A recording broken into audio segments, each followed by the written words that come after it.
আসসালামু আলাইকুম বন্ধুরা, আজকে একটা ভিডিও নিয়ে এসেছি যারা নতুন মিস্ত্রি তাদের জন্য। ঠিক আছে, যারা সিঁড়ি করতে পারে না তাদের জন্য গুরুত্বপূর্ণ একটা ভিডিও।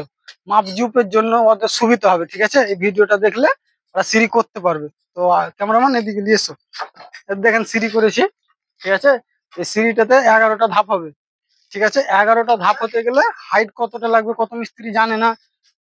চওড়া কতটা জায়গা লাগবে সেটা জানে না। স্টেপ কত বাই কত হবে, এটা স্টেপ হবে 6 ইঞ্চি করে, 6 ইঞ্চি বাই 10 ইঞ্চি চওড়া, 6 ইঞ্চি হাইট। ঠিক আছে, তো 11টা ধাপ হবে।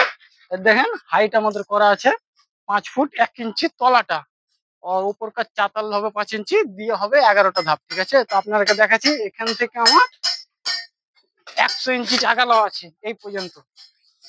দেখেন এই পর্যন্ত 100 ইঞ্চি। ঠিক আছে, তাহলে 10টা হয়েছে।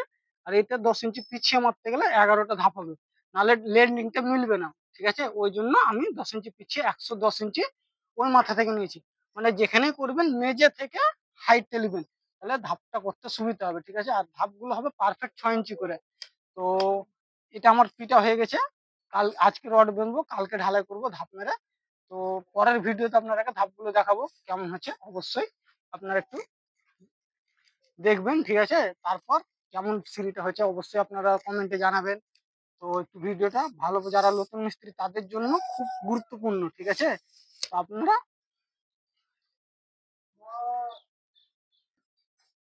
তো ভিডিওটা একটু শেয়ার করে দিবেন। ঠিক আছে, তো নতুন মিস্ত্রির খুব কাজে লাগবে।